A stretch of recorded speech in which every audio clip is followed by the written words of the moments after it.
하나님께서 우리 인류가 범죄한 다음에 즉시로 멸망시키지 아니하셨습니다. 우리가 이 문제에 대해서 흔히 생각하고 말하고 있지만은, 그럼 우리가 영생을 얻어서 하늘에 간 다음에 하나님께서 왜 그렇게 하셨는지 그때 가서야 참 영원토록 더 깊이 연구해 나가게 될 것입니다. 우리의 가치가 얼마나 놀랍다 하는 것을 우리가 그때 가서 알겠죠. 사실 우리가 만약에 구원을 받게 돼서 우리가 영생에 들어가면 우리의 이 두뇌가 영원히 하나님을 배우게 되고, 또 하늘처럼 또한 이 우주처럼 넓은 그런 아량과 함께 하나님과 또한 그 존재와 그 능력과 창조를 배우게 될 때 우리 두뇌에 채워질 그 영원한 완전한 지식들은 얼마나 클지 모르겠습니다. 그래서 그 가치가 어떠할까요? 여러분 생각해 보십시오. 그저 요즘에 원자폭탄을 만들 수 있는 그 정도 조그만 지식을 가지고 있는 물리학자를 보호하기 위해서 난리를 하죠. 요즘에 한국에서 말이죠. 요즘에 이 줄기세포를 통해서 특별히 이 DNA와 그 다음에 이제 유전학에 대해서 또 복제 기술에 대해서 연구한 한 그 박사가 있죠. 서울대학에 그 박사에게 요즘엔 경호원과 경찰을 보내서 특별 경호를 해주고 있습니다. 그 조그만 지식을 두뇌에 좀 넣었다고 해서 굉장한 인물로 추대하고 지금 한국에서 난립니다. 그 사람 한 사람을 중심으로 해서 앞으로 엄청난 그런 돈을 벌 그런 복제 인간과 모든 어떤 특별한 병을 고칠 수 있는 그런 기술을 이제 제공하는 그런 허브가 되게 하겠다고 하는 그런 꿈을 가지고 한국 정부에서 그분을 보호하느라고 여념이 없습니다. 근데 우리가 하늘에 올라가서 하나님을 알게 되고 영생하는 놀라운 지식, 또 영원히 하나님과 그의 능력과 성품을 배우게 되고 그런 모든 지식들을 우리 두뇌에 채우게 되면 우리의 가치가 얼마나 크겠습니까, 여러분? 우리의 가치가. 하나님께서 그래서 아담과 해와가 범죄한 다음에 그 눈을 보시니까 그 눈 속에 사실은 우리를 보셨습니다. 주님께서 그냥 죽여서 없앨 수가 없었습니다. 그래서 창세 전부터 주님께서 우리가 다시 새로운 기회를 얻어서 살 수 있는 계획을 마련하시고, 예수님께서 이 법을 만드신 하나님께서 우리의 죄값을 대신 치르신 다음에, 그래서 누구든지 예수를 믿든지 믿지 않든지 불문하고 누구든지 다 한 번쯤은 태어나서 이 땅에 살면서 하나님을 더듬어서 찾아서 구원을 발견할 수 있는 기회를 얻도록 해 주셨습니다. 아담과 해와가 범죄했기 때문에 우리가 다 이렇게 죄의 결과를 받아서 이렇게 억울하게 된 것이 아니라, 그래도 주님을 발견하고 살 수 있는 기회를 누구나 다 받고 태어나서 한 번쯤은 살아보게 되지 않습니까? 이게 주님의 은혜가 아니고 무엇이겠습니까, 여러분? 그래서 하나님을 더듬어서 찾으며 구원을 사모하는 자들을 구원하시기로 계획하셨습니다. 어떤 자들요? 정말 하나님을 간절히 사모하고 구원을 사모하는 자들은 다 구원 얻을 수 있게 주님께서 계획하신 것입니다. 태어난 것도 중요하지만은 태어나서 더듬어서 혹 하나님을 발견하는 것은 얼마나 중요한지 모르겠어요. 여러분, 십자가 한편에는 영원히 구원받은 강도가 있었고 또 한편에 영원히 멸망받은 강도가 있었습니다. 똑같은 강도였습니다. 똑같은 운명 가운데 있었습니다. 똑같은 간격으로 예수님 주위에 있었습니다. 그러나 한 사람은 구원을 받고 한 사람은 멸망을 당했습니다. 무슨 차이입니까? 여러분, 그게 무슨 차이입니까? 그게 바로 여러분과 제 마음속에 있는 우리 마음 가운데 소원의 차이입니다. 그건 참 아무것도 아닌 것 같은데, 똑같은 거리에서 똑같이 예수님 주위에 똑같은 입장에서 똑같이 범죄한 강도 두 사람이 똑같이 죽어가고 있는데, 한 사람은 주님의 이름을 믿고 영원으로 들어가고 한 사람은 멸망으로 들어갔습니다. 한 사람은 예수님께서 메시야라고 하는 그 사실을 이단과 극단으로 거절하고 그는 모욕하며 죽었습니다.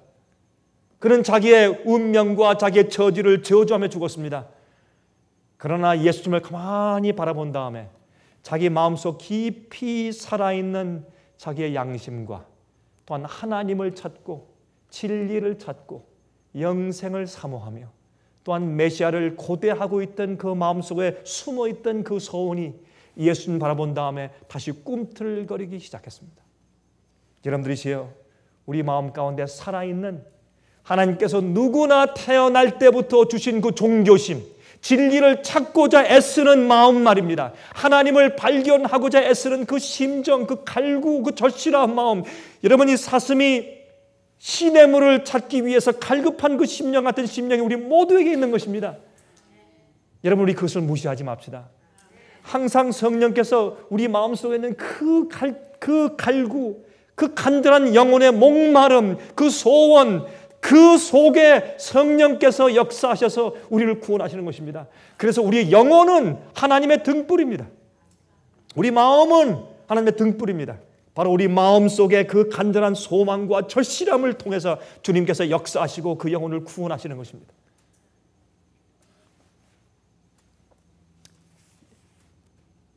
그래서 타락한 인간들에게 필요한 것은 하나님에 대한 지식입니다.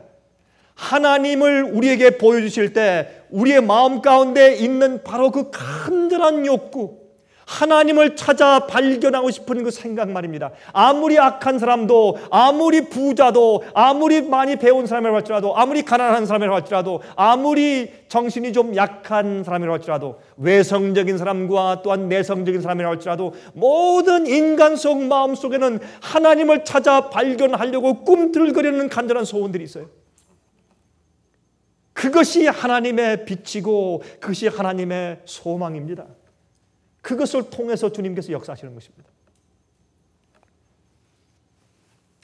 주님께서 그 마음속에 하나님을 알게 하시는 지식을 부어 넣으셔서 어떤 사람은 주님을 발견하는 그 정도가 주님을 알고 싶어 찾아가는 그 마음의 소원이 더 간절하고, 어떤 사람은 세상 염려와 방탕함과 술 취함으로 그것이 어두워져서 그런 빛이 반짝반짝 하다가 꺼져버리고 반짝거리다 꺼져버리고, 진리가 옆에 와서 진리가 옆에 있는데도 집어들지 못하도록 마음이 어두워져 버리고 단단해져 버렸습니다.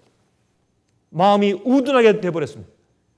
그래서 똑같은 진리가 있는데 한 사람은 발견해서 와서 집어들고 한 사람은 이해하지 못하는 것입니다. 한 사람은 욕하고 돌아가고 한 사람은 감사해서 감격해서 그것을 받아들이고 품고 영생에 들어가는 것입니다. 참 이상하죠? 하나님께서는 악인과 의인들에게 똑같이 빛을 주시고 똑같이 햇빛을 주시고 똑같이 비를 허락하시지만, 그러나 그 사람 마음속에 있는 간절한 영혼의 빛과 소원 때문에 그것을 수용하든지 거절하든지 결과가 생기는 것입니다. 여러분, 요한복음 17장을 좀 펴서 보십시다. 요한복음 17장 1절부터 6절까지 있는 말씀을 좀 펴서 좀 볼까요? 다음과 같이 이제 기록되어 있는 것을 볼 수 있습니다. 요한복음 17장입니다. 1절부터 16절까지, 아닙니다. 1절부터 6절까지 있는 말씀을 같이 좀 읽어보도록 하십니다. 예수께서 이 말씀을 하시고 눈을 들어 하늘을 우러러 가라사대, 아버지여, 때가 이르러 싸우니 아들을 영화롭게 하사 아들로 아버지를 영화롭게 하게 하옵소서. 예수님의 십자가는 예수님께 영광이었습니다.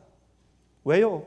이 타락한 세상을 다시 완전히 옛날처럼 되돌리는 영광스러운 일을 하시는 대가가 십자가이기 때문에, 또한 아버지의 뜻을 이루고 아버지께서 원하시는 대로 주님께서 생명과 온 마음과 뜻과 정성과 목숨과 힘을 다하여 아버지를 사랑하는 것을 보이는 성품이기 때문에 그것이 예수님의 영광이었습니다. 예수님의 십자가를 성경은 예수님의 영광이라고 말합니다.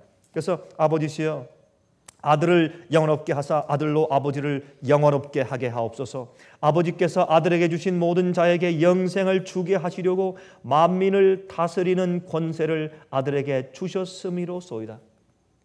여러분, 예수님께서 만민을 다스리시는 권세를 얻으셨다 그랬습니다. 왜요?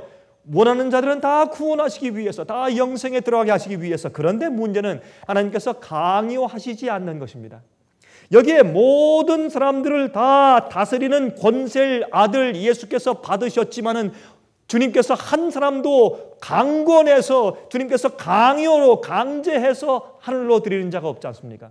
그러면 이것은 무엇을 의미하는 것일까요? 우리가 마음을 열고 간절한 마음으로 주 앞에 굴복하면 할수록 주님께서 우리를 다스리는 권세가 커지는 것입니다. 주님의 역사와 우리의 굴복이 합력해서 같이 어울려서 우리 구원을 이루는 것이 아니겠습니까? 여기 3절에 말씀했습니다. 영생은 곧 유일하신 참 하나님과 그의 보내신 자 예수 그리스도를 어떻게 하는 것이라고요? 아는 것이니이다. 아는 것입니다. 그래서 아버지께서 내게 하라고 주신 일을 내가 이루어 아버지를 이 세상에서 영화롭게 하였사오니, 다시 말해서 아버지시여, 내가 주께서 내게 말씀하신 모든 뜻을 내가 다 이루었습니다. 그것이 하나님을 영화롭게 하는 것입니다. 여러분, 그래서 우리가 요한계시록 14장에 있는 천사 셋이 날아가면서 외치는 그 말씀 가운데 첫 번째 기별이 하나님을 두려워하며 그에게 어떻게 해요? 영광을 돌리라. 이것은 하나님의 말씀과 뜻대로 살면서 주님의 품성을 내 속에 이루는 것을 의미하죠. 주님의 뜻대로 사는 순종의 생애를 사는 것이 아버지께 영광을 돌리는 것을 우리가 알 수 있습니다. 그러므로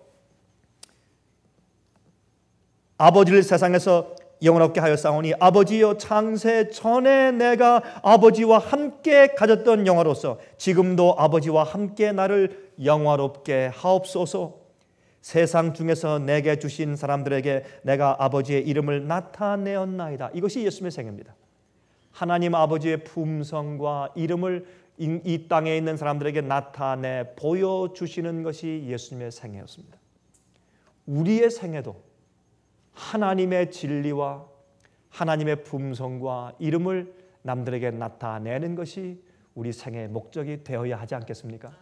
이것이 예수님께서 우리 땅에 살게 하시고 구원하시는 그 목적이 아니겠습니까? 내가 아버지를 영원롭게 한 것처럼 이제 창세 전에 내가 아버지와 함께 가지고 있던 그 영광을 내게 주십시오. 왜? 내가 이 영광을 날 따르는 자들에게 다시 주기 위해서. 주님께서 영광을 받으시는 것은 여러분과 제가 그 영광을 다시 주님과 함께 공유토록 하기 위해서 영광을 달라고 요청하십니다. 그래서 예수께서 말씀하기를, 주님이시여, 그러므로 이들도 내가 아버지와 함께 가진 그 영광 속에 이들도 함께 있게 해주십시오. 이들이 내가 과거에 가지고 있던 그 영광을 이들이 볼 수 있게 해주십시오. 그게 예수님의 기도였습니다.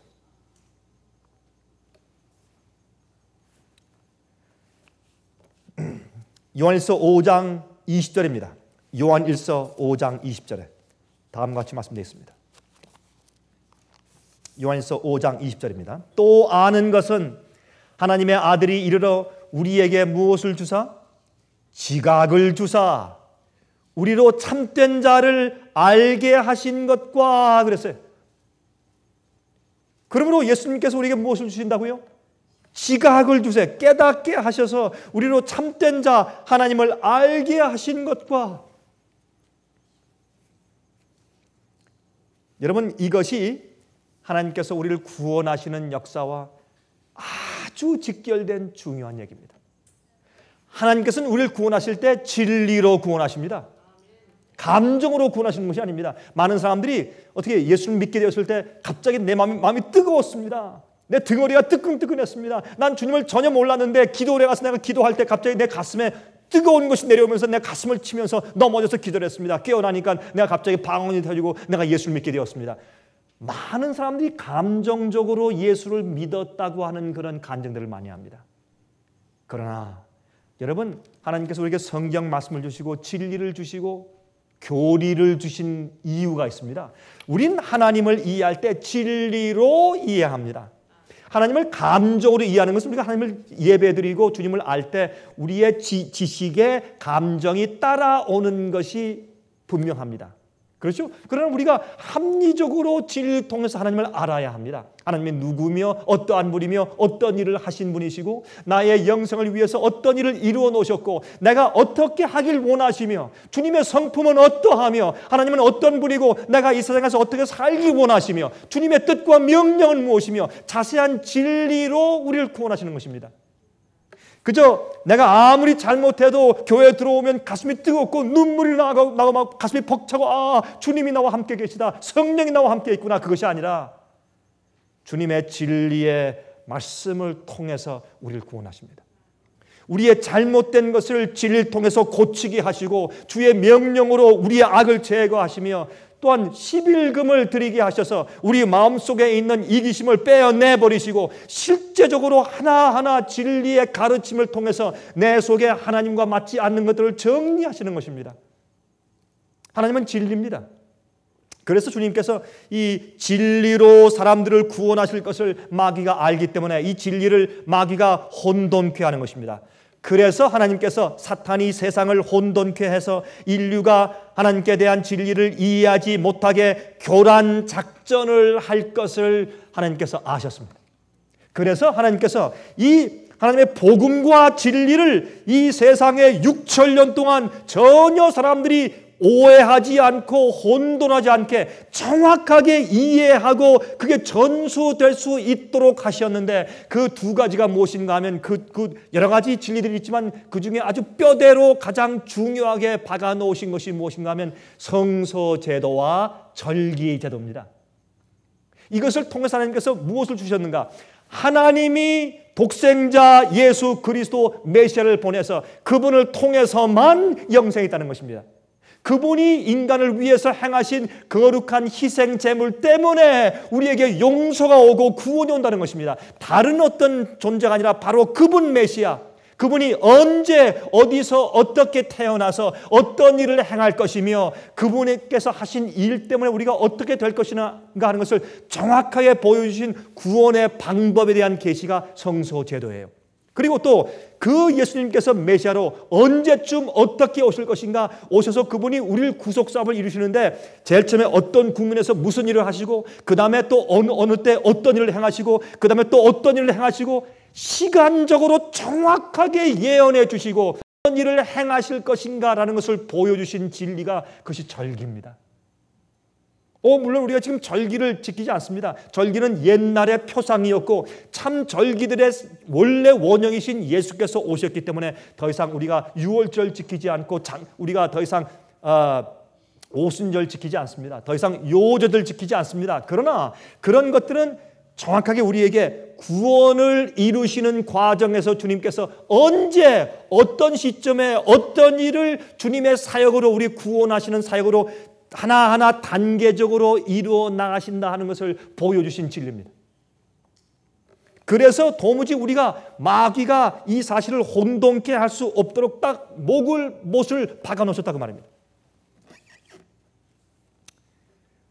여러분 창세기 좀 보시겠습니까? 창세기 3장 20절부터 24절에 다음과 같은 말씀이 기록되어 있습니다. 창세기 3장입니다. 창세기 3장 20절부터 24절까지 있는 말씀을 좀 보십시다. 다음과 같은 말씀이 기록되어 있습니다. 여러분 제가 이 질문은요, 제가 과거 여러분들께 한 몇 번 질문한 적이 있습니다. 근데 좀 시간이 좀 지났기 때문에 여러분께서 혹시 그 질문에 대해서 혹시 잊어버리시는지 모르겠습니다. 제가 다니면서 세미나 하거나 설교할 때 제가 많이 하는데 여기 계신 분들께는 옛날에 제가 말씀드리던 그런 것들은 제가 새로운 말씀을 계속해야 되니까 과거에 했던 것을 별로 반복하지 않았기 때문에 혹시 여러분께서 좀 잊어버리시는지 모르겠어요. 하나님께서 해와를 만드셨는데 해와의 이름은 누가 지었습니까? 하나님께서 지어주셨습니까? 아니면 아담이 지었습니까? 잘 기억하시네요.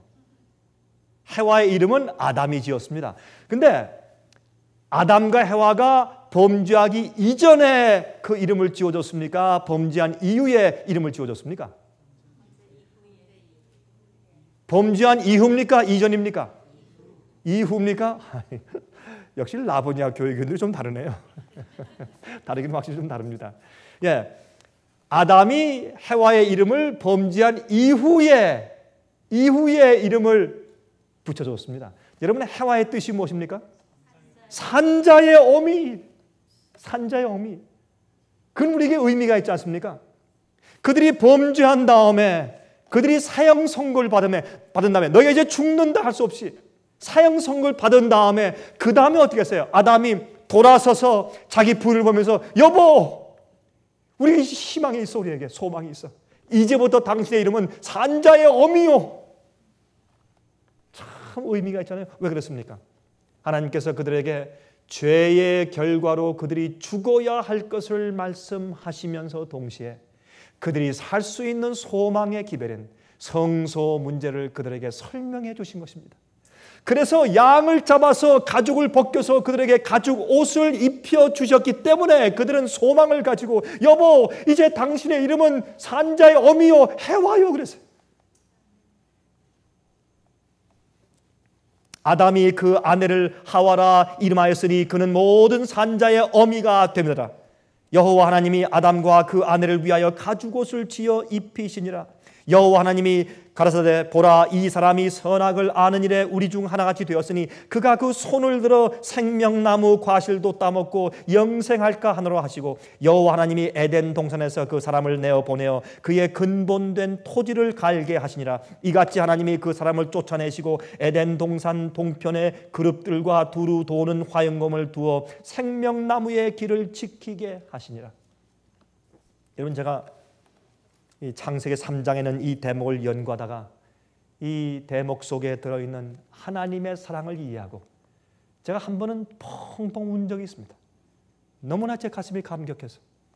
많은 사람들이 여기에 있는 이 내용을 보면서 그런 그림을 그리죠. 어떤 화가는 아담과 해와가 이렇게 뒤로 바라보면서 무서워서 정말 찡그린 얼굴로 이렇게 도망을 나가고 있는데, 그 뒤에서 천사가 불타는 검을 쫙 들고 나가, 다신 들어오지 마라, 이런 무서운 얼굴로 이제 이렇게 하는 그런 그림을 우리가 가끔 좀 보곤 합니다. 여러분, 제가 그 그림을 볼 때마다 그런 생각을 합니다. 이건 잘못된 그림이다. 이건 잘못 그렸다. 전혀 이 모습은 그런 모습이 아니었는데, 자, 그런 생각을 하게 됩니다. 물론 타락한 인간들이 들어와서 생명나무 과실을 계속 따먹으면 그들이 죄를 가진 채로 영생할 것이기 때문에 주님께서 그렇게 하지 못하게 막으신 것은 사실이고 에덴 동산에서 쫓아내신 것은 사실이에요. 그렇죠? 그러나 이 장면은 그런 장면이 아닙니다. 여러분, 주님께서 죄인이 생명나무를 계속 따먹고 영생하도록 하지 못하게 하신 것은 주님의 축복과 은혜예요. 여러분, 안 그렇습니까? 우리가 죄된 몸을 가지고 이렇게 늙어가는 모습을 가지고, 여러분, 저도 옛날에 말이죠, 항상 제 얼굴과 제 모든 피부가 반들반들했습니다. 어디 주름이 있어요? 반들반들하고 제 마음 가운데 이런 젊음이 영원히 계속될 줄 알았습니다만 그렇지 않는 것을 우리가 알게 되죠. 그러나 사람이 범죄하고 쭈글쭈글해지고 얼굴에 검버섯이 생기고, 특히 우리 부인들이시여 얼마나 싫어합니까, 여러분들? 예? 기미가 생기고 늙어가고 병이 나고, 예? 류마티스가 생기고 신경통이 생기고 다리에 힘이 없어지고 말이죠. 머리가 하얘지고 머리가 빠지고, 그런 모습으로 영원히 산다면 그것이 저주가 아니고 무엇이겠어요? 그게 저주거든요. 그러므로 사실은 어떻게 해요? 우리 인간은 어떻게 적당히 살다가 60, 70, 80, 90년 적당히 살다가, 여러분, 우리 좀 연세 많으신 분들께 좀 기분이 좀 안 좋으시겠지만, 그럼 우리가 적당히 살다 죽는 게 행복이에요. 그렇죠? 적당히 살다가 하나님 발견하고 영생의 기회를 얻어버린 다음에는 죽는 게 좋아요. 그러면 영생인데, 죽었다가 몇 초 돼서 눈을 떠버리면 예수께서 오시는 것이고 영원한 몸을 가지고 영원히 살 텐데 무슨 여한이 있어요, 우리에게? 그래서 우리가, 여러분, 문둥이로 태어나든지, 아니 문둥이로 태어난 자는 없지만 우리가 어떤 병을 가지고 태어나든지 간에 상관이 없어요. 우리가 태어나서 하나님을 발견하게 되면 그건 다 우리가 사는 생활의 목적이 다 이루어진 것입니다. 우리가 감사하고 기뻐할 수 있는 것입니다. 주님을 찬송할 수 있는 것이고, 그것만 이루어지면. 그래서 죄인이 죄의 결과를 가지고 영원히 살지 못하게 해 주신 것은 주님의 은혜와 사랑입니다. 근데 여러분 보세요. 에스겔서 1장과 10장을 보시면 또한 시편에도 그런 말씀이 있지 않습니까? 여러분, 이 하나님의 보좌 주위에 누가 있습니까? 하나님의 보좌 주위에 누가 있어요? 그룹 천사가 있어요. 또 에스겔서를 보시면 그룹 천사들을 마치 하나님의 보좌 그 자체라고 설명해요. 어떤 데는 내 생물이라고 설명을 해요. 그러면 이게 무슨 뜻인가? 여러분 천사들 가운데 스랍 천사가 있고 그룹 천사가 있죠. 그룹 천사는 하나님의 보좌 주위에 있어서 하나님을 호위하고 있는 천사들이 그룹 천사고, 스랍 천사는 그 하나님의 명령을 수행하고 다니고 남들을 섬기는 부리는 영들이 스랍 천사입니다. 그러므로 그룹 천사가 있으면 그 가운데 반드시 누가 계셔야 합니까? 하나님께서 계셔야 합니다. 또 하나님께서 계신 곳엔 그 주위에 반드시 누가 있어야 합니까? 예? 그룹 천사가 있어야 합니다. 그렇지 않습니까? 그런데 여기 있는 말씀 보니까 에덴 동편에 아담과 해와가 쫓겨나가는 에덴 동산의 동편문에 그룹 천사들이 있고 그 가운데 누가 있습니까? 두루 도는 화염검이 있습니다. 여러분, 화염검은 길쭉한 이런 칼 같은데 거기 불이 빛나는, 불이 불타는 그런 화염검이에요. 아마 모세가 이 창세기를 계시 가운데 받았을 때 그가 그룹 천사 가운데 서 계신 예수님, 하나님을 본 것이 아닐까요? 하나님은 어떻게 그의 영광의 쉐키나 광채가 빛나게 비치지 않습니까? 그래서 빛나는 쉐키나 영광의 광채를 가지고 계신 불타는 화염검 같은 하나님께서 왔다 갔다 두루 도는, 왔다 갔다 하시는 그런 모습을 보고서 여기에 기록한 것입니다. 그런데 어떤 모습일까요? 여러분, 가끔 부모들이 자식들을 기숙사에 보낼 때, 아니면 타지로 보낼 때, 기차 정거장에 가서, 아니면 요즘엔 저 비행장에 가서 어떻게 합니까? 그 엄마가 특별히 손수건으로 눈물 닦으면서 얘야 전화 자주 해, 알았지? 꼭 전화해. 전화카드 알지? 내가 휴대폰 사준 거 알지? 편지해라. 엄마 잊지 말어. 이렇게 손을 들면서 그 자식이 플랫폼을 돌아서 들어갈 때까지 손을 흔들면서 안절부절하며 왔다 갔다 두루 돌면서 그 자식이 끝까지 볼 때까지 손을 흔드는 어머니 심정처럼, 아담과 해와가 에덴 동산을 떠나서 나갈 때 안쓰러워서, 아담아 해와야 영원히 가지 말아라. 내가 너희를 다시 돌이킬 수 있는 내가 구속의 계획을 가지고 있다. 내가 구속의 계획을 가지고 있다. 자주 와서 나를 만나라. 얘야, 아담아, 해와야, 알았지? 하시는 하나님의 모습이 여기 기록되어 있는 것입니다. 그래서 우리 인간들에게 말이죠, 하나님의 구속의 계획과 하나님께서 이 땅에 언제쯤 오셔서 무슨 일을 행하시며 우리 인간을 구원하기 위해서 어떻게 하실 것이며 구원이 무엇인지, 하나님께서 어떤 방법과 어떤 절차들을 따라서 인간의 죄를 없애시고 해결하시고 구원하시는지에 대해서 설명해 두신 것이 성소 제도와 절기 제도예요. 정확하게. 그게 또 예언입니다. 예언. 여러분 보세요. 시대소망 책 758페이지와 761페이지를 보면 다음과 같은 아름다운 말씀이 기록되어 있어요. 한번 들어보시기 바랍니다. 다음과 같은 말씀이 기록되어 있어요. 사람이 조약돌을 땅에 던지는 것처럼 하나님께서는 사탄과 그의 동조자들을 쉽게 멸망시킬 수 있으셨으나 그렇게 하지 않으셨다. 반역을 힘으로 정복해서는 안 된다. 무력으로 강요하는 일은 사탄이 통치하는 곳에서만 찾을 수 있는 것이다. 주님의 통치 원칙은 이런 것이 아니라 하나님의 권위는 선과 자비와 사랑의 기초를 두고 있으며 우리가 사용할 수 있는 방법은 이러한 원칙들을 제시해 주는 것이다. 하나님의 정부는 도덕적이며 진리와 사랑이 그 보편적인 힘이 되어야 한다. 모든 일을 영원한 안전의 토대 위에 놓는 것이 하나님의 목적이므로 하늘 회의에서는 사탄에게 그의 정부의 조직의 기초가 된 원칙을 발전시킬 시간을 주기로 결정했다. 사탄은 그것이 하나님의 원칙보다 더 훌륭하다고 주장하였다. 그러므로 하늘의 우주가 볼 수 있도록 사탄의 원칙을 실행해 볼 수 있는 시간이 주어졌다. 사탄이 사람들을 위하여 범죄하게 했으므로 구원의 경륜이 가동되었다. 4,000년 동안 그리스도께서는 인류를 향상시키기 위하여 애쓰셨으나 사탄은 인류를 멸망시키고 타락시키기 위하여 노력해왔다. 그리고 하늘 우주는 이 모든 것을 바라보았다. 그러나 인류가 비록 죄인일지라도 사탄과는 다른 입장에 놓여 있었다. 루스벨은 하늘에서 하나님의 영광의 빛 가운데서 범죄했다. 지음을 받은 어떤 다른 존재들에게도 나타낸 일이 없는 하나님의 사랑의 계시가 그에게 주어졌다. 사탄은 하나님의 품성을 이해하고 그분의 선하심을 알면서도 자기 자신의 이기적이고 독자적인 생각을 따르기로 선택했던 것이다. 이 선택은 그에게 결정적인 것이었다. 더 이상 하나님께서 그를 구원하시기 위하여 하실 수 있는 일이 없었다. 그러나 인류는 속임을 당했으며 사탄의 궤변에 의하여 그들의 마음이 어두워졌다.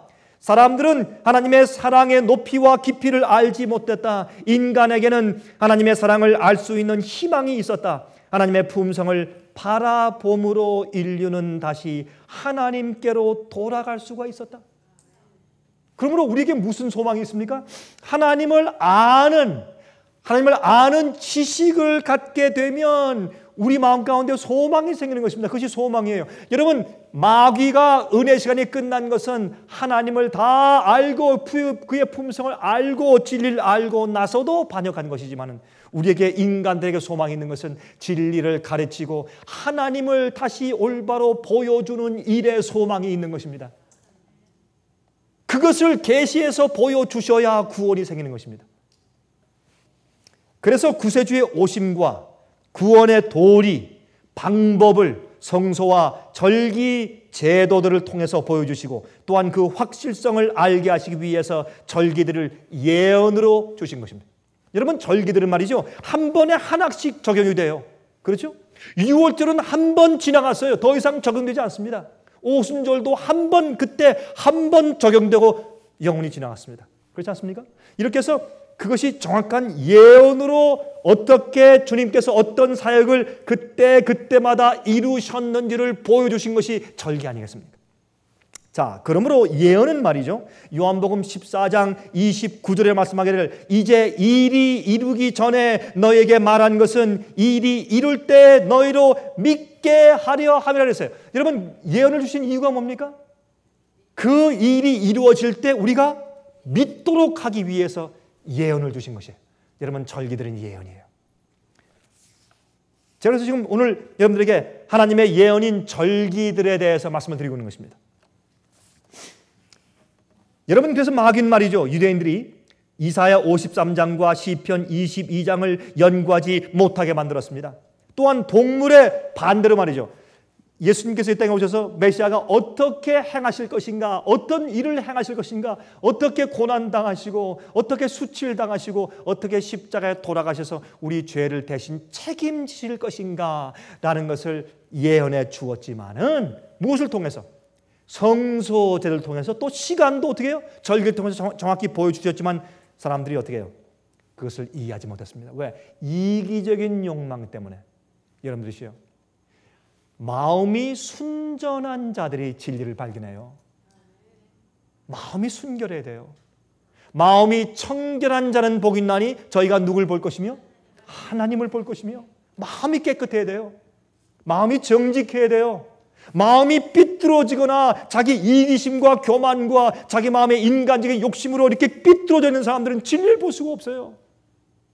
죄 가운데 있을지라도, 창녀일지라도, 세리일지라도, 도적이고 강도일지라도 마음 가운데 하나님을 찾는 마음 가운데 정직한 마음이 있으면 주를 발견할 수가 있어요. 그럼 많이 배우고 박사고 똑똑하고 많이 가지고 겉으로 볼 때 점잖게 보일지라도 그의 마음이 꺾어져 있고 삐뚤어져 있으면 하나님을 볼 수가 없고 진리를 볼 수가 없어요. 이게 얼마나 중요한 일인지 모릅니다. 그래서 유대인들은 그들의 인간적인 소욕대로 영광의 구세주가 올 것을 기대하고 있다가 그들의 죄에서 그들을 구원할 메시아를 그들이 놓치고만 하지 않습니까? 그래서 이사야 53장과 시편 22장 예수님의 고난을 설명한 장들을 읽지 못하게 마귀가 만들어 놓았어요. 교회에서 그것을 읽지 못하게 했어요. 지금도 마찬가지입니다. 또 다른 면에서 또 동물의 제사를, 성소에 가서 양이나 염소나 소를 가져와서 동물의 제사를 많이 드리면 드릴수록 하나님께 더 가까이 나아가게 된다고 믿게 만들었습니다. 의식에 매어 달리게 만들었어요. 요즘도 마찬가지예요. 자기 마음을, 자기 죄를 주 앞에 드리고 고백하고 죄를 굴복하고 버리고 주님이시여 주께서 말씀하시는 모든 대로 내가 행하겠습니다. 그런 아주 단순하고 정말 순종하는 깨끗한 굴복을 드리지 않는 사람들은 어떻게 해요? 자기 마음이 불안하니까 자기가 알아요. 자기 마음을 주 앞에 굴복하지 아니하고 죄를 전적으로 회개하지 않은 사람은 마음이 불안해요. 자기가 알아요. 자기는 알아요. 그것을 달래기 위해서 무엇을 합니까? 겉으로 무엇을 바치고 이것하고 이런 선한 일하고 뭘 하고 누굴 도와주고 하는 그런 일로 장식을 해서 자기 마음속에 있는 그 괴로움을 달래기 위해서 사람들이 선한 행위로 자기를 쌓는 것입니다. 여러분 이사야 1장 읽어보세요.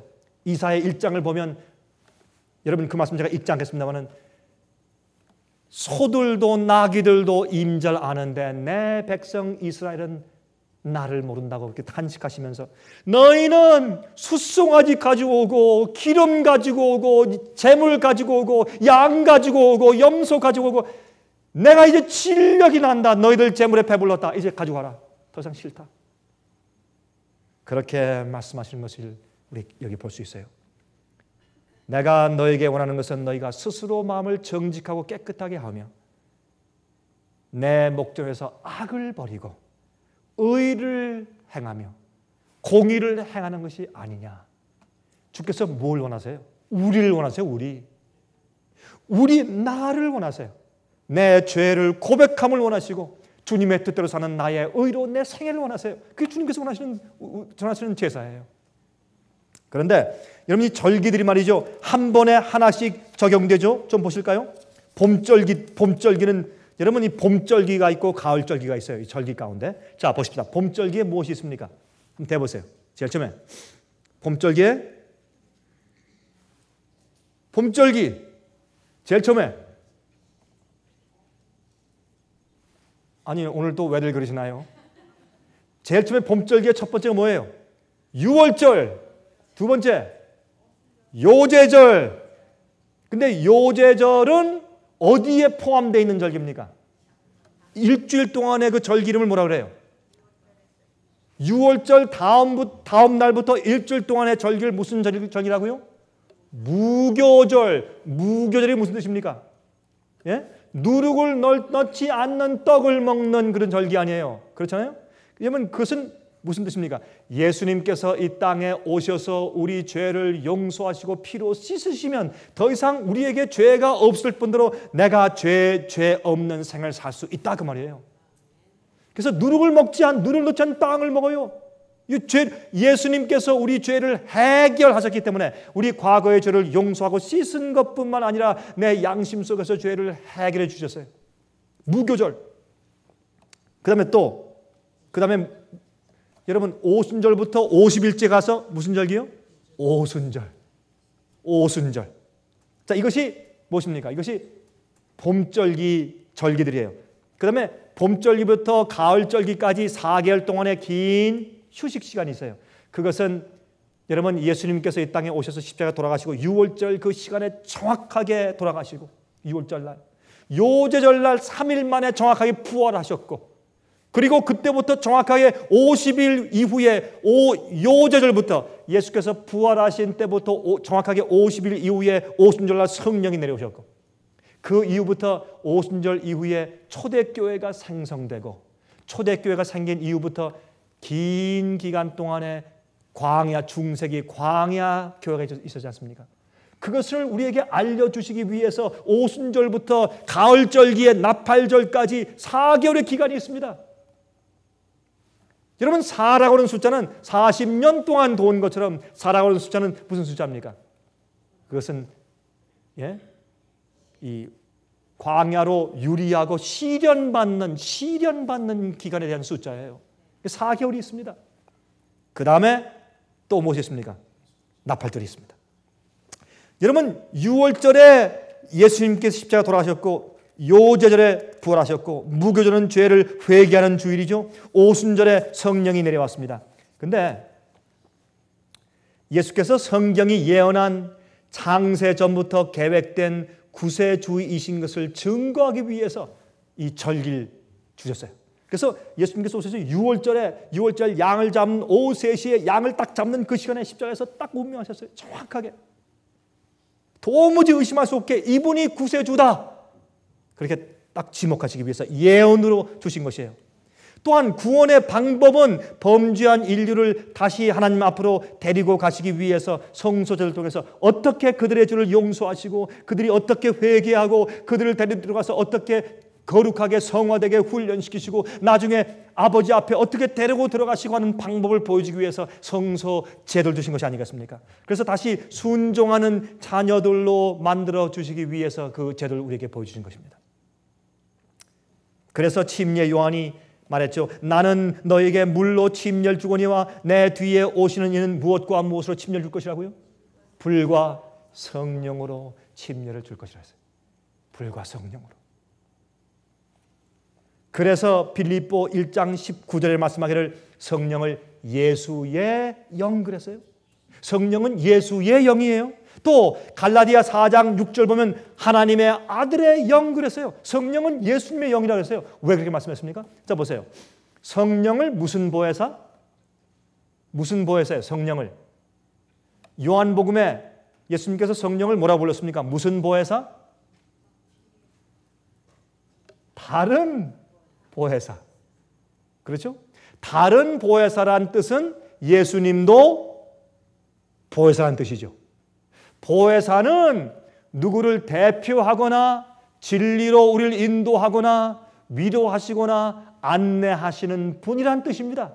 그게 보혜사입니다. 그러면 예수님은 하나님 아버지가 어떤 분이시는 것을 우리에게 보여주셔서 우리를 진리로 구원으로 위로하시고 영생으로 인도하시기 위해서 오신 분이 예수님 아니에요. 그래서 예수님은 보혜사예요. 어떤 보혜사예요? 하나님 아버지를 대표하는 보혜사였어요. 그러나 예수님께서 육신으로 계시기 때문에 예수님께서 하늘에 올라가시는 것이 우리에게 더 유익한 것입니다. 내가 너희를 떠나가는 것이 너희에게 유익하다. 왜? 예수님의 육신 때문에 한계가 있기 때문에 동시에 어느 곳이나 세상에 같이 한꺼번에 계실 수가 없기 때문에 예수님께서 올라가시면서 내가 너희를 떠나가는 것이 너희에게 유익하니라. 그리고 내가 가면 너에게 다른 보혜사를 보낼 터인데 성령님 아닙니까? 그래서 성령님은 누굽니까? 예수님을 대표해서 예수님을 보여주기 위해서 오신 분이십니다. 왜? 예수님이 더 이상 이 땅에 계시지 않기 때문에. 예수님께서 하신 말씀과 주님의 뜻과 주님께서 하신 사업을 다시 우리에게 알려주고 깨닫게 해주고 주께서 하신 말씀을 우리 마음 가운데 생각나게 해주시고 예수님을 보여주시는 분이 성령이세요. 그래서 성령님을 다른 보혜사라고 부른 것입니다. 예수님은 하나님 아버지의 대표고 성령님은 예수님의 대표예요. 여러분 보세요. 망원경을 볼 때 렌즈를 통해서 보죠. 여러분 또한 우리가 사진을 찍을 때 렌즈를 통해서 찍지 않습니까? 근데 볼 때 렌즈를 통해서 보지만은 우리가 렌즈를 봅니까? 아니면 렌즈를 통해서 보이는 사물을 봅니까? 사물을 보지 않습니까? 마찬가지입니다. 예수님은 마치 렌즈 같은 분이었습니다. 예수님은 너무 깨끗한 분이었기 때문에 예수님의 생을 통해서 누굴 보았습니까? 아버지를 보았습니다. 그래서 너희가 왜 아버지를 보여달라고 하느냐? 나를 본 자는 아버지를 보았다고 말씀했어요. 예수님이 그 아버지이셨습니다. 여러분, 우리가요, 우리 속에 삐뚤어져 있는 성품과 잘못된 아이디어, 잘못된 관념, 잘못된 오류에 대한 이해 때문에 하나님이 보이지 않습니다. 우리가 보이지 않을 뿐더러 그렇게 굴곡되고 삐뚤어져 있는 나의 성격과 나의 품성과 나의 잘못된 이해 때문에 남들이 하나님을 똑바로 볼 수가 없어요. 그래서 주님께서 우리를 정결케 하셔야 우리가 하나님께 영광을 돌릴 수 있습니다. 우리는 렌즈 같은 사람들입니다. 제가 이번에 춘천에서 여러 각 교회에서 오신 이제 개신교 목사님들과 집회를 하는데 제가 이제 이 바벨론에서 나와야 된다는 그런 얘기를 제가 쭉 예언적으로 설명한 다음에 그 휴식 시간에 한 목사님이 저한테 와서 하는 얘기가, 이제 여러분 요즘에 이 개신교회 목사님들도 이 목에 이런 칼날 달고 다니죠. 이렇게 하얀 거 이렇게 딱 끼고 다니지 않습니까? 그런 분들이 많이 계세요. 근데 원래 이렇게 목에 이렇게 칼날 끼고 다니는 것은 누가 하던 습관이었습니까? 이 로마 교회의 신부들이 하는 습관 아니었습니까? 이렇게 차고 다니는데, 근데 그것이 종교 연합 운동을 통해서 서서히 개신교회 목사님들도 그것을 이제 본따서 하기 시작한 것을 우리가 알고 있습니다. 근데 휴식 시간에 와서 그분이 그것을 딱 빼면서, 목사님, 이것도 빼야 합니까? 그래요. 이것도 빼야 합니까? 그래서 제가 그랬습니다. 예, 저 같으면 그거 안 하겠습니다. 그것도 바벨론에서 흘러내려온 물 가운데 하나죠. 알겠습니다. 금방 주머니에 탁 넣는 거예요. 제 마음이 얼마나 감사하고 기쁜지. 우리는 하나님을 성경적인 가르침을 통해서 봐요. 어떤 것들은 우리가 조그만 것들을 지키고 안 지켜도 사람들이 볼 때 너무 고지식하다, 너무하다 할지 모르지만은, 그러나 성경이 말씀한 진리대로 사는 것이 하나님을 똑바로 보여주는 일이기 때문에 그렇습니다.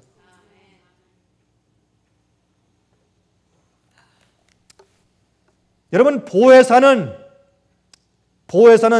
예수님을 정확하게 보여주는 그런 대리자입니다. 여러분, 유월절은 예수님의 피는 죄를 용서하고 씻는 일을 한다는 것을 보여주는 것이고, 오순절의 성령은 죄의 파워를 태워서 죄에서 승리하도록 하시기 위해서 주시는 것입니다. 그러므로 요한은 침례를 주었죠. 참된 회개입니다. 칭의입니다. 그러나 예수님의 그 사역 이후에 성령이 내려온 다음에 성령은 우리를 죄의 힘에서부터 우리를 해방시켜서 더 이상 죄의 종이 되지 않을 수 있는 능력으로 임하시는 것입니다. 그것이 유월절과 오순절의 차이입니다. 그것이 봄절기예요. 가을절기는 무엇입니까? 자, 그러면 이렇게 성령을 경험하고 예수의 피의 보혈을 경험하고 성령을 체험한 사람들이 이제 어디로 나갑니까? 하나님 아버지 앞에 나가는 것이 가을절기예요. 나팔을 불어요. 어디서? 시온에서. 믿는 자들에게 나팔을 불어요. 시온에서는 나팔을 불러. 요엘서, 이사야서, 그렇죠? 시온에서 나팔을 불러. 믿는 자들에게 교회에서 나팔을 불러. 왜 그렇습니까? 그들이 정말 예수 그리스도의 피로 유월절의 경험을 했는지, 오순절의 성령의 은혜의 경험을 통해서 그들이 정말 성령으로 죄에서 승리하고 죄에서 벗어나는 경험을 했는지를 주님께서 아시기 원하시는 것입니다.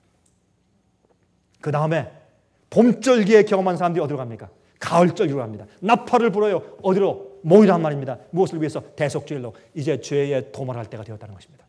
죄의 완전한 죄에서부터 해결하는 경험을 할 때가 되었다고 말입니다. 오란 말입니다. 어디로? 성소로. 하나님께서 가르치신 참된 복음으로 모이란 말입니다. 주님께서 우리 죄를 해결하시는 주님의 진리로 모이란 말입니다. 그리고 자신을 살피란 말입니다. 자신을 그렇게란 말입니다. 여러분, 오순절의 성령은 예수님이 신청하신 것입니다. 여러분 아시죠? 모세가 호렙에서 반석을 쳤죠. 그렇죠? 호렙에서 반석을 칠 때 무엇이 나왔습니까? 물이 나왔습니다. 반석은 예수를 상징합니다. 예수님께서 십자가 위에서 침을 받았을 때 무엇이 나왔습니까? 성령이 나왔습니다. 예수님의 고통과 고난과 우리를 향한 기도와 간구에서 성령이 나왔습니다. 여러분, 이게 뭔지 아세요? 저와 함께 잠깐 이거 좀 읽어보십시다. 지금 여러분 그냥 들어보세요. 히브리 10장 12절부터 18절 이렇게 말씀되어 있어요. 히브리 10장, 여러분 집에 들어가서 다시 한번 읽어보세요. 10절부터 18절이에요. 12절부터. 오직 그리스도는 죄를 위하여 한 영원한 제사를 드리시고 하나님 우편에 앉으사 그 후에 자기 원수들로 자기 발등상이 되게 하실 때까지 기다리시나니 저가 한 제물로 거룩하게 된 자들을 영원히 온전케 하셨느니라. 여기는 말씀 잠깐 들으세요. 영원히 온전케 했다. 다시 말해서 예수님께서 십자가 돌아가신 다음에 피를 흘리신 다음에 믿는 자들을 이미 영원히 완전케 해버리셨다. 더 이상 뭐 할 일이 없다. 한번 구원받았으면 영원히 구원받는 것이다. 예수님이 십자가에 돌아가신 것을 믿기만 하면 구원받고 끝나버린 것이다. 그 뜻이 아닙니다. 여기 있는 말씀은 이건 사실 현재 완료형이나 현재 진행형으로 해석되어서 이것은 영원히 온전케 만들어 나가신다고 말씀되어 있어요. 그러나 또 한 가지 면에서 이렇게 할 수 있습니다. 잘 들어보세요. 예수님께서 십자가에 돌아가셔서 우리 죄를 대신해서 바치신 그 희생 제물은 완전한 것입니까? 완전한 것입니다. 영원한 제사입니까? 그렇습니다. 또 더 이상 그런 제사가 필요치 않을 정도로 한 영원한 제사예요. 우리가 그 제사를 믿고 나아가면 우리 죄가 사함받고 그 피가 내 양심을 씻어서 우리에게 새 마음을 주는 것입니다. 그것은 영원한 한 번 단번에 드린 제사예요. 그런데 이 제사는 너무나 영원하고 너무나 완전해서 우리가 진실로 믿고 우리가 진실로 굴복하고 그 피를 의지해서 나가면 우리는 다시는 법을 깨뜨리거나 죄를 질 필요가 없어요. 사실은 그 제사가 너무나 영원하고 너무나 완전하기 때문에 더 이상 더 필요한 것이 없어요. 그런데 우리가 자꾸 변하고 우리가 자꾸 어떻게 해요? 예? 뒤로 물러가고 우리가 넘어지고 우리가 변덕장이니까 그래서 하나님께서 우리를 하나님 아버지와 다시 하늘 에덴 동산에서 영원히 살도록 인도해 가는 과정이 길어진 것이지 하나님의 영원한 제사 자체가 부족해서 그런 것은 아니라 그 말입니다. 맞습니까? 그래서 성경은 예수님의 제사를 한 영원한 제사를 단번에 들으시고 그랬어요. 끝이에요. 더 이상 필요가 없어요. 사실 우리가 100% 협력을 하면 그 제사 하나 때문에 우리는 영원히 온전히 될 수가 있어요. 그런데 우리가 변덕쟁이에요. 우리가 자꾸 의심해요. 우리가 자꾸 뒤로 물러가서 우리가 문제합니다. 그래서 성화의 과정이 필요한 것이지 하나님께서 이루신 그 제사 자체는 영원히 단번에 완전한 것이요. 우리를 구원하고 우리를 영원히 살게 만들기에 충분한 완전한 제사라고 말입니다. 그런데 이 이후에 어떻게 말씀했어요? 영원히 온전케 하셨느니라. 그 다음에 또한 성령이 우리에게 증거하시되 주께서 가라사대 그날 후로는 저희와 세울 언약이 이것이라 하시고 내 법을 저희 마음에 두고 저희 생각에 기록하리라 하신 후에 또 저희 죄와 저희 불법을 내가 다시 기억지 아니하리라 하셨으니 이것을 사하셨은즉 다시 죄를 위하여 제사 드릴 것이 없느니라.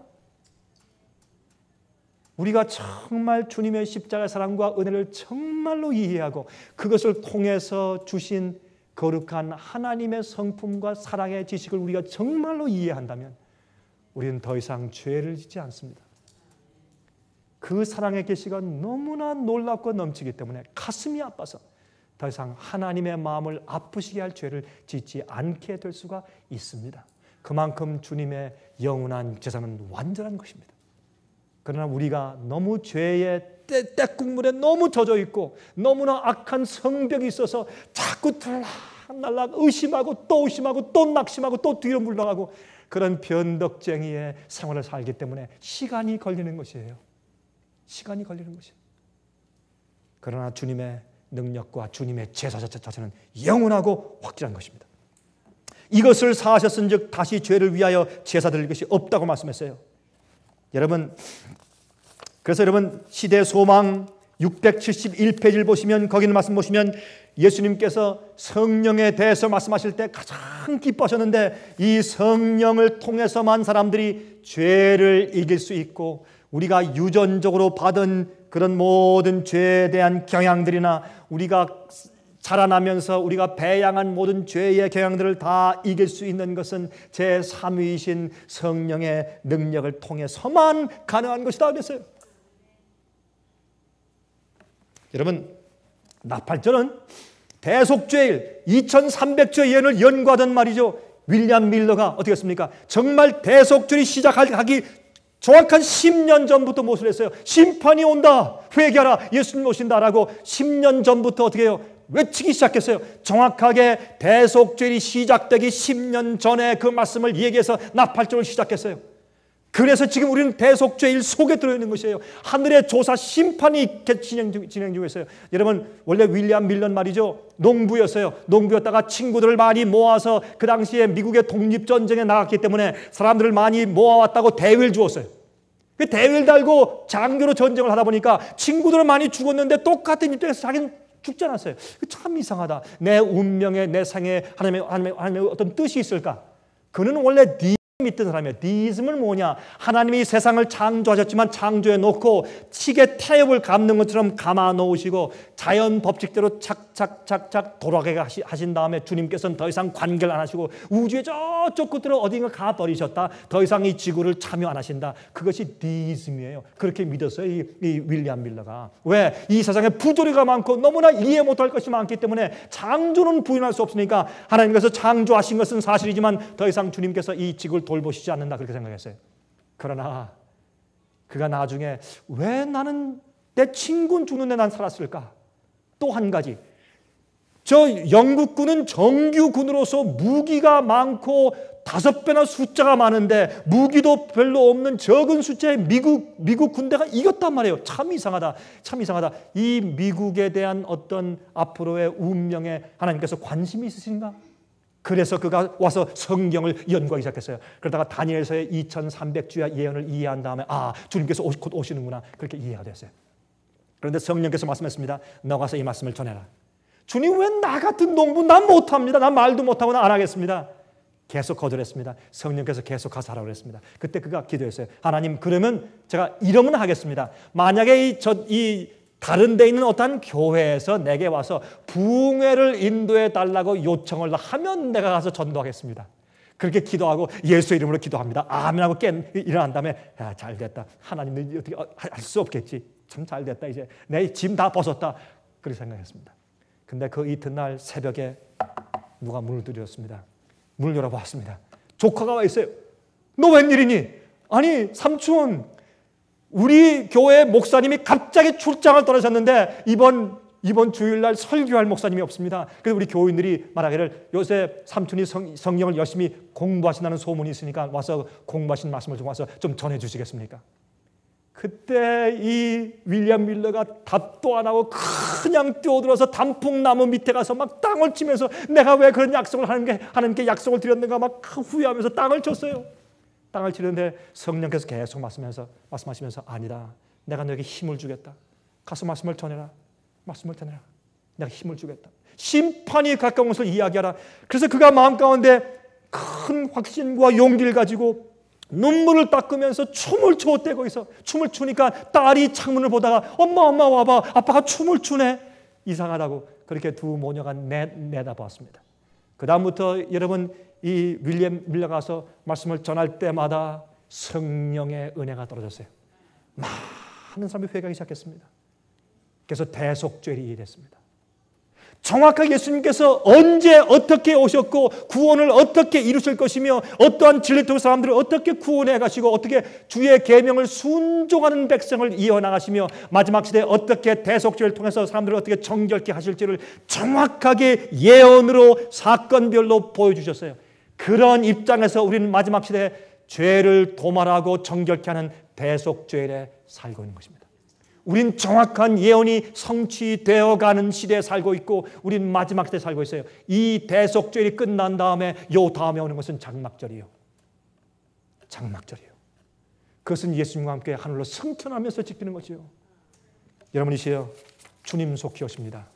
주님의 예언과 구원하시는 이 진리는 정확하게 계속해서 계시되었고 계속해서 그것이 성취되어 나갔습니다. 여러분 그런 과정 가운데 우리 맨 마지막 부분 가운데 있습니다.